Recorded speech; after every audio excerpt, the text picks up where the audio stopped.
अधिकारी डीएम अंजलि वर्मा एक अत्यंत महत्वपूर्ण उच्च स्तरीय बैठक से अपने सरकारी आवास की ओर वापस लौट रही थी। चारों तरफ गहन सन्नाटा पसरा हुआ था, जो रात के उस पहर को और भी भयावह बना रहा था। अंजलि वर्मा को अज्ञात भय की एक हल्की सी अनुभूति हो रही थी। शायद इसी डर की वजह से वह अपनी सरकारी कार को सामान्य से बहुत तेज गति से संगीत चला रही थी। तभी अचानक उनकी कार एक तेज झटके के साथ बंद हो गई और अंधेरी सड़क के बीचों बीच थम गई। अंजलि ने बिना देर किए झट से गाड़ी स्टार्ट करने की बार बार कोशिश की, मगर उसका कोई फायदा नहीं हुआ। गाड़ी ने पूरी तरह से काम करना बंद कर दिया था और चालू होने का नाम ही नहीं ले रही थी। वह थोड़ी घबराहट में गाड़ी से बाहर उतरी और बंद हुई कार के चारों ओर घूमकर देखने लगी कि आखिर हुआ क्या है। थोड़ी जांच के बाद उन्हें लगा कि शायद इंजन में कोई गंभीर तकनीकी समस्या आ गई है। इसी वजह से गाड़ी आगे नहीं बढ़ पा रही थी और स्टार्ट नहीं हो रही थी। लाख कोशिशों और प्रयासों के बावजूद जब गाड़ी दोबारा चालू नहीं हुई तो उन्होंने अंतिम उपाय के तौर पर अपने पिता को फोन करने का विचार किया। उन्होंने तुरंत अपना मोबाइल निकाला, लेकिन जैसे ही उन्होंने कॉल करने की कोशिश की तो देखा कि उस सुनसान इलाके में नेटवर्क ही नहीं है। यह देखकर वह बहुत ज्यादा घबरा गई और मन ही मन सोचा, अब मैं क्या करूं? ना तो मेरी गाड़ी स्टार्ट हो रही है और ना ही यहां नेटवर्क है जिससे मैं किसी से संपर्क भी नहीं कर सकती। ऐसे में घर कैसे जाऊं? मगर डीएम अंजलि वर्मा ने अपनी हिम्मत नहीं हारी। उन्होंने सोचा कि उनका सरकारी आवास अब ज्यादा दूर नहीं होगा और उन्हें जैसे तैसे करके यहां से निकलना ही होगा। यह सोचकर वह धीरे धीरे सड़क पर पैदल चलने लगी।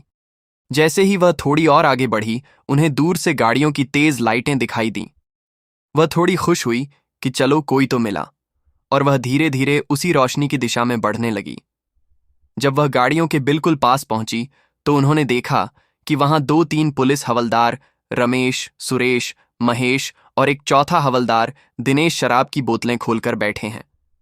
वे खुलेआम शराब पी रहे थे और ताश खेल रहे थे। उनके पास ताश की गड्डियां भी पड़ी थीं। यह घिनौना दृश्य देखकर डीएम अंजलि वर्मा का गुस्सा चरम पर पहुंच गया और वह गुस्से से कांप उठी। वह तुरंत उन हवलदारों के पास गई और सख्त आधिकारिक लहजे में बोली, तुम सब यहां पर यह क्या कर रहे हो? वर्दी पहनकर यही काम है क्या? रास्ते में बैठकर शराब पी रहे हो? आखिर तुम लोग हो कौन? कानून तोड़ने वाले या कानून को मानने वाले?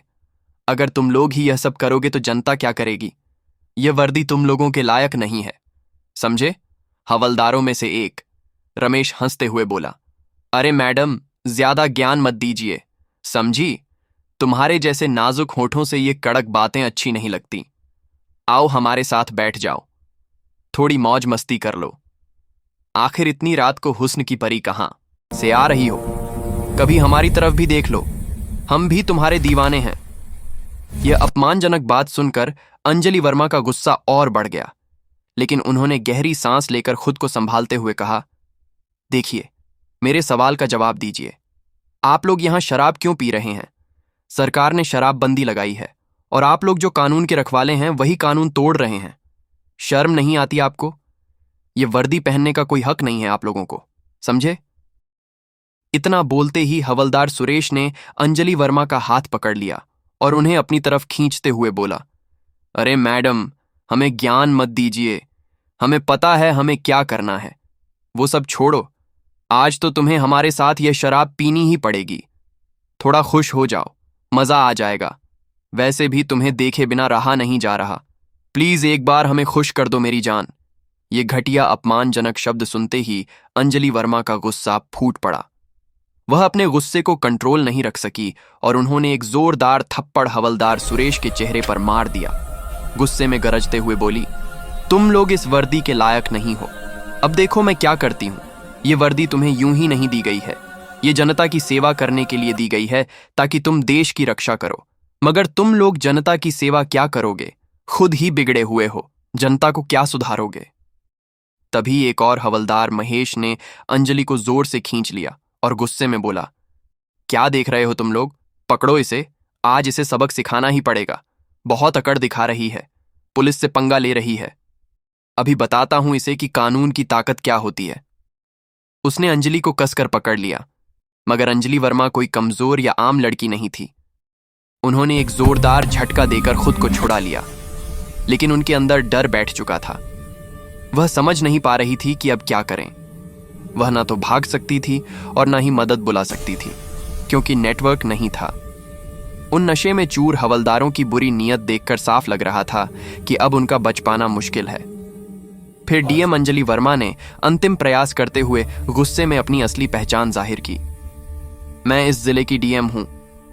मैं तुम चारों को अभी के अभी सस्पेंड कर देती हूं, और मैं कल ही एसपी राकेश शर्मा सर से बात करके तुम चारों को सस्पेंड करवा कर रहूंगी, समझे? ये सुनकर सारे हवलदार रमेश, सुरेश, महेश और दिनेश एक साथ हंस पड़े और उन्होंने फिर से अंजलि को घेर कर पकड़ लिया। अंजलि के अंदर डर और बढ़ गया था। वह समझ नहीं पा रही थी कि अब क्या करें। फिर उन्होंने पूरी ताकत लगाई, झटक कर छूटी और तेजी से भागने लगी, मन में यही सोचते हुए कि अगर वह भागी नहीं तो यह नशे में चूर लोग उसके साथ क्या क्या कर सकते हैं। अंजलि तेजी से दौड़ रही थी और चारों हवलदार उनके पीछे दौड़े। दौड़ते दौड़ते हवलदार दिनेश ने अंजलि को पकड़ लिया।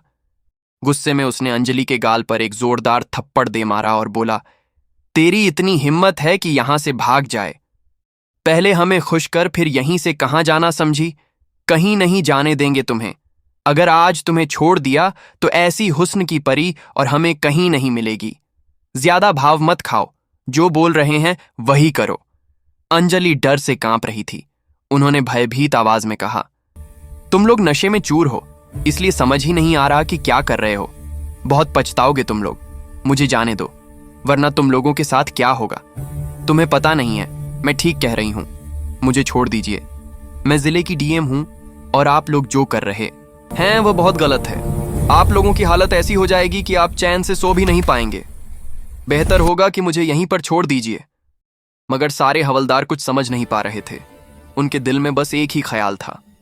लड़की को देखकर वे पागल हो चुके थे। उनकी आंखों में कुछ भी सही दिखाई नहीं दे रहा था।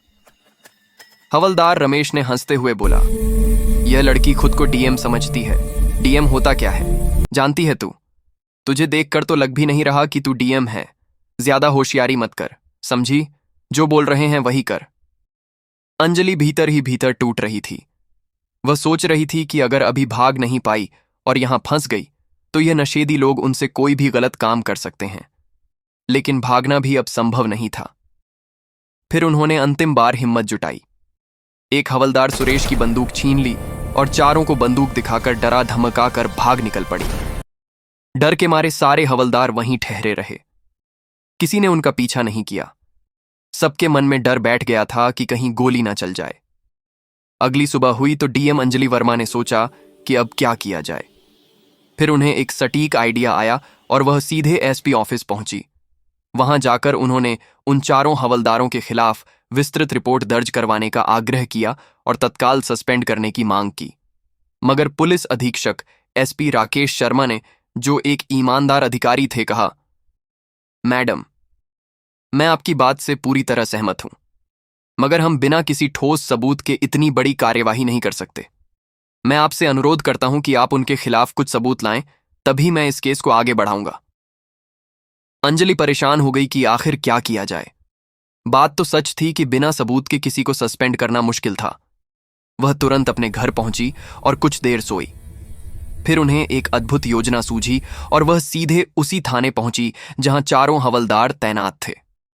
थाने में जाकर उन्होंने देखा कि इंस्पेक्टर जयंत चौधरी डेस्क पर बैठे थे।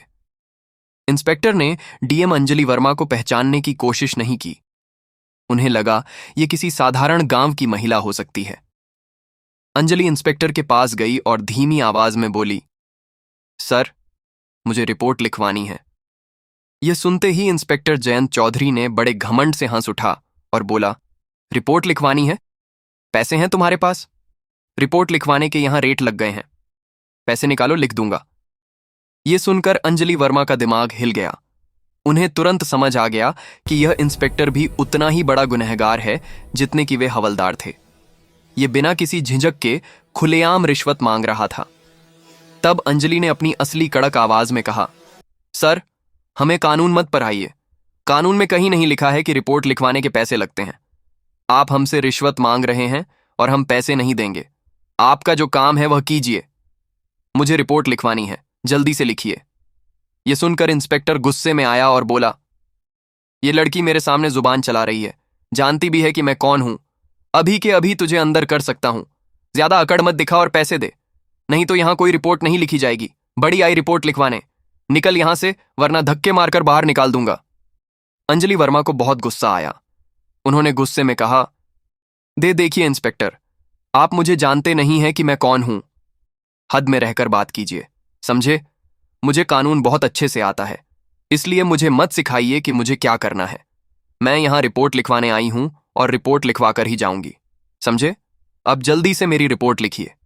इतने में ही अंजलि की नजर एक हवलदार रमेश पर पड़ी, वही हवलदार जो रात को उन चारों में से एक था। अंजलि ने गुस्से में इंस्पेक्टर से कहा, आपको पता भी है कि आपके थाने में क्या चल रहा है। अब तो आपको और इन हवलदारों दोनों को सस्पेंड करवाना पड़ेगा। इस पूरे थाने को साफ करना पड़ेगा। आप लोग इस वर्दी के लायक नहीं हैं। मैं आप सबको सस्पेंड करवा कर रहूंगी। यह सुनकर इंस्पेक्टर घबरा गया, लेकिन फिर भी अकड़ में बोला, अरे लड़की, तुम हो कौन और यह सब क्या बक रही हो? ज्यादा होशियार मत बन, समझी? वरना इतना मारूंगा कि घर तक चलकर नहीं जा पाएगी। चल निकल यहां से, वरना धक्के मार कर निकाल दूंगा। मुझे गुस्सा मत दिला, समझे? ये सुनकर डीएम अंजलि वर्मा गुस्से से लाल हो गई। उन्होंने पर्स से अपना आधिकारिक आईडी कार्ड निकाला और इंस्पेक्टर के सामने रख दिया। जैसे ही इंस्पेक्टर जयंत चौधरी ने आईडी कार्ड देखा, उसकी आंखें चौड़ी हो गई और चेहरा सफेद पड़ गया। वो डर के मारे तुरंत खड़ा हो गया और हाथ जोड़कर बोला, मैडम, मुझे माफ कर दीजिए, मुझे नहीं पता था कि आप जिले की डीएम हैं। सॉरी मैडम, बताइए आपको किसके खिलाफ रिपोर्ट लिखवानी है? मैं अभी रिपोर्ट लिखता हूं। यह सुनकर अंजलि वर्मा का गुस्सा और बढ़ गया। उन्होंने सख्त लहजे में कहा, तुम लोग आम जनता के साथ भी यही हरकत करते हो ना? अब मैं दिखाऊंगी कि कानून की ताकत क्या होती है। तुम्हें यह वर्दी जनता की सेवा के लिए दी गई है, लेकिन तुम लोग इस वर्दी के नाम पर जनता को लूट रहे हो, गलत काम कर रहे हो। यह वर्दी तुम लोगों के लायक नहीं है। फिर उन्होंने अपना आईडी कार्ड वापस लिया और गुस्से में बोली, अब कल तुम लोगों का फैसला होगा, तैयार रहना तुम सब। ये कहकर अंजलि वर्मा थाने से बाहर निकली और सीधा एसपी राकेश शर्मा से जाकर बात की। एसपी राकेश शर्मा ने कहा, मैडम, थाने में जरूर सीसीटीवी कैमरे लगे होंगे। अगर हम वो फुटेज देख लें तो पता चल जाएगा कि इंस्पेक्टर ने सच में आपके साथ क्या किया था। दोनों तुरंत थाने पहुंचे और वहां के सीसीटीवी कैमरों की जांच शुरू की। सीसीटीवी फुटेज में साफ साफ दिखाई दे रहा था कि इंस्पेक्टर जयंत चौधरी किस तरह से डीएम अंजलि वर्मा से बदतमीजी कर रहा था, रिश्वत मांग रहा था। अब सबूत पक्के थे और डीएम मैडम खुद गवाह थीं। फिर एसपी राकेश शर्मा ने रिपोर्ट तैयार की और मामला कोर्ट तक पहुंचाया, ताकि ये मामला सबके सामने आए और आगे से कोई भी व्यक्ति, चाहे वो वर्दी में हो या आम इंसान, गलती करने से पहले 100 बार सोचे। अगले दिन सुबह 10 बजे कोर्ट में इस मामले की सुनवाई शुरू हुई। बाहर कोर्ट के गेट पर मीडिया और लोगों की भारी भीड़ लगी हुई थी। हर कोई एक ही बात कर रहा था, आज डीएम अंजलि वर्मा के केस का फैसला आने वाला है। कुछ लोग कहते थे, देखते हैं अब कितने बड़े बड़े अफसरों को सजा मिलती है, तो कुछ कहते थे पुलिस वाले बच जाएंगे हमेशा की तरह। लेकिन इस बार मामला अलग था। इस बार सामने कोई आम औरत नहीं, बल्कि जिले की डीएम खुद खड़ी थी, जिन्होंने अपने ही सिस्टम के खिलाफ आवाज उठाई थी। कोर्ट के अंदर गंभीर माहौल था। जज साहब अपनी बेंच पर बैठे थे, सामने सरकारी वकील और दूसरी तरफ बचाव पक्ष के वकील, और पीछे सीट पर बैठे थे वो सारे हवलदार और इंस्पेक्टर जिन पर गंभीर आरोप था। सबके चेहरों पर डर साफ झलक रहा था। जज ने कहा, मामला अंजलि वर्मा बनाम राज्य पुलिस विभाग, सुनवाई शुरू की जाती है। सरकारी वकील खड़े हुए, बोले, माय लॉर्ड, ये मामला सिर्फ एक महिला अधिकारी के साथ बदतमीजी का नहीं है। ये उस सिस्टम की सच्चाई है जिसमें ताकत के नशे में कुछ लोग भूल जाते हैं कि कानून क्या होता है। हमारे पास सीसीटीवी फुटेज, ऑडियो रिकॉर्डिंग और गवाह सब मौजूद है। उन्होंने सीसीटीवी फुटेज दिखाया। स्क्रीन पर साफ दिख रहा था कि इंस्पेक्टर डीएम मैडम को एक आम महिला समझकर रिपोर्ट लिखने से मना कर रहे थे, रिश्वत मांग रहे थे और बदतमीजी कर रहे थे। पूरा कोर्ट हॉल कुछ देर के लिए चुप हो गया। अंजलि वर्मा की आंखों में पानी आ गया, पर चेहरा मजबूत था। बचाव पक्ष का वकील उठा, बोला, माय लॉर्ड, ये सब एक गलत फहमी थी। मेरे मुवक्किलों का कोई गलत इरादा नहीं था, वो बस आदेशों को लेकर उलझन में थे। जज ने बीच में टोका, क्या आदेशों को लेकर उलझन का मतलब बदतमीजी और महिला अधिकारी का अपमान है? क्या पुलिस वर्दी में रहकर कोई भी ये सब कर सकता है? वकील चुप हो गया। पूरा कोर्ट हॉल शांत था। फिर अंजलि वर्मा को स्टैंड पर बुलाया गया। वो उठी, धीरे से बोली, माय लॉर्ड, मैं किसी से बदला नहीं चाहती।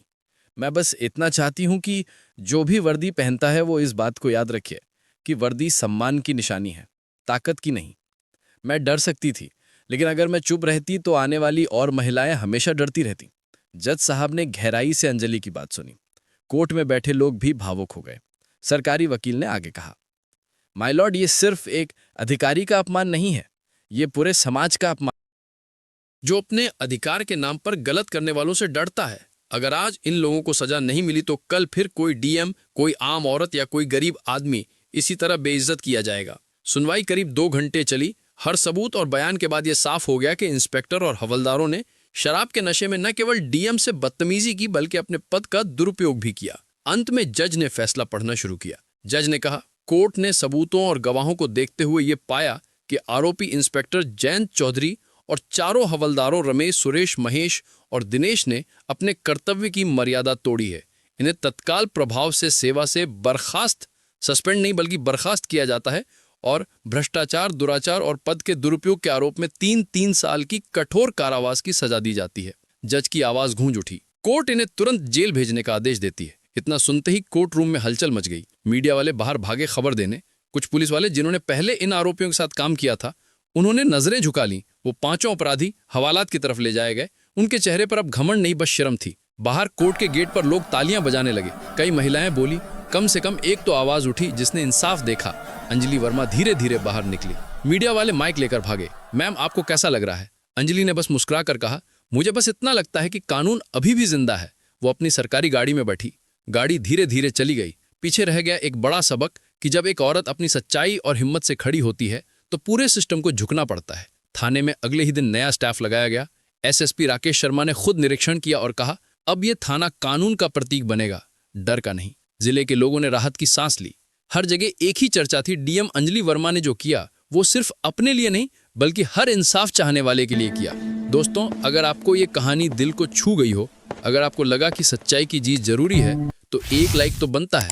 आपका हर लाइक हमें नई कहानियां लाने की ताकत देता है। और हाँ, चैनल को सब्सक्राइब करना मत भूलना, क्योंकि अगली कहानी शायद वही हो जिसका इंतजार आप बरसों से कर रहे हो। मिलते हैं अगली वीडियो में, तब तक के लिए जय हिंद और बने रहिए हमारे साथ।